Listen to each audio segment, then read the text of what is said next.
দর্শক, এই মুহূর্তে আছি শাহবাগ মোড়ে। আপনারা দেখতে পাচ্ছেন এখানে সাধারণ শিক্ষার্থীরা কোটা বাতিলের দাবিতে এখানে অবস্থান নিয়েছেন।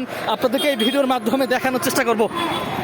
প্রথম ও দ্বিতীয় শ্রেণীর সরকারি চাকরিতে ২০১৮ সালের কোটা বাতিলের প্রজ্ঞাপন পুনর্বহাল সহ ৪ দফা দাবিতে গতকাল দ্বিতীয় দিনের মতো রাজধানীর শাহবাগ অবরোধ করেন ঢাকা বিশ্ববিদ্যালয়ের কোটা বিরোধী আন্দোলনকারীরা। জগন্নাথ বিশ্ববিদ্যালয়ের শিক্ষার্থীরা অবরোধ করেন তাঁতীবাজার মোড়। জাহাঙ্গীরনগর বিশ্ববিদ্যালয়ের শিক্ষার্থীরা কিছু সময়ের জন্য ঢাকা আরিচা মহাসড়ক অবরোধ করেন। এছাড়া দেশের বিভিন্ন বিশ্ববিদ্যালয়ের শিক্ষার্থীরা নিজ নিজ বিশ্ববিদ্যালয়ের সামনে অবস্থান নেন। শুধু বিশ্ববিদ্যালয় নয়, আশেপাশের কলেজের শিক্ষার্থীরাও এতে অংশ নিচ্ছেন। দিন দিন জোরালো হচ্ছে কোটা বিরোধী আন্দোলন। গতকাল বুধবার দুপুরে ২:৩০টার দিকে ঢাকা বিশ্ববিদ্যালয়ের কেন্দ্রীয় গ্রন্থাগারের সামনে থেকে বৈষম্য বিরোধী ছাত্র আন্দোলন ব্যানারে মিছিল নিয়ে বিশ্ববিদ্যালয়ের বিভিন্ন স্থান প্রদক্ষিণ করেন শিক্ষার্থীরা। এরপর ভিসি চত্বর, টিএসসি, দোয়েল চত্বর হয়ে হাইকোর্টের সামনে দিয়ে মৎস্য ভবন মোড় হয়ে বিকাল ৩টা ৫০ শাহবাগ মোড়ে অবস্থান নেন। প্রায় ১ ঘন্টা ২০ মিনিট শাহবাগ মোড় অবরোধ রাখার পর বিকেল ৫টা ১০ অবস্থান কর্মসূচি শেষ করেন কোটা বিরোধী আন্দোলনকারীরা।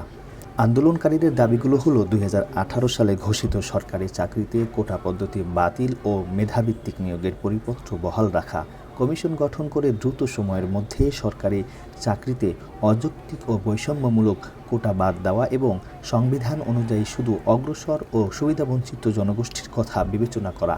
সরকারি চাকরির নিয়োগ পরীক্ষায় কোটা সুবিধা একাধিকবার ব্যবহার করা যাবে না এবং কোটায় যোগ্য প্রার্থী না পাওয়া গেলে শূন্য পদগুলোতে মেধা অনুযায়ী নিয়োগ দেওয়া এবং দুর্নীতিমুক্ত, নিরপেক্ষ ও মেধাভিত্তিক আমলাতন্ত্র নিশ্চিত করতে কার্যকর ব্যবস্থা নেওয়া।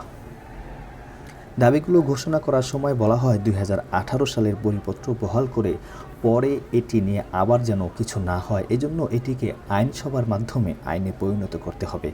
শুধু প্রথম ও দ্বিতীয় শ্রেণীর চাকরিতে নয়, সব চাকরিতে অযৌক্তিক ও বৈষম্যমূলক কোটা বাতিল করে যাদের জন্য প্রকৃতপক্ষে কোটা দরকার তাদের কোটার আওতায় রাখা হোক। আন্দোলনকারীরা বলেন, আমরা নাকি মুক্তিযোদ্ধাদের বিরুদ্ধে কথা বলি। মুক্তিযোদ্ধারা জাতির শ্রেষ্ঠ সন্তান, কিন্তু যারা শুধু সুযোগ সুবিধার জন্য মুক্তিযোদ্ধা কোটা নিয়েছে তারা সবাই ভুয়া। আমরা মুক্তিযোদ্ধাদের সম্মানের সর্বোচ্চ আসনে রাখতে চাই। যদি প্রয়োজন হয় তাদের সম্মানী ভাতা আরও বাড়ান, দরকার হলে আলাদা হাসপাতাল বানান, কিন্তু এই যে চাকরিতে নাতিপুতির জন্য যে ৩০% কোটা স্বাধীনতার ৫৪ বছর পর, সেটি আমরা চাই না। এটি স্বাধীনতার চেতনার সঙ্গে সবচেয়ে বড় অন্যায়। কোটা বাতিলের দাবিতে গতকাল বিকাল ৩টা ২০ তাঁতীবাজার মোড় অবস্থান নেন জগন্নাথ বিশ্ববিদ্যালয়ের শিক্ষার্থীরা। এই অবরোধ বিকাল ৪টা ২০ পর্যন্ত চলে। এ সময় গুলিস্তান থেকে বাবুবাজার, সদরঘাট ও যাত্রাবাড়িগামী সব ধরনের যানবাহন চলাচল বন্ধ ছিল। এর আগে জগন্নাথ বিশ্ববিদ্যালয় ক্যাম্পাস থেকে বিক্ষোভ মিছিল শুরু করেন শিক্ষার্থীরা। পরে মিছিলে অংশ নেন সরকারি শহীদ সোহরাওয়ার্দী কলেজ ও সরকারি কবি নজরুল কলেজের শিক্ষার্থীরা।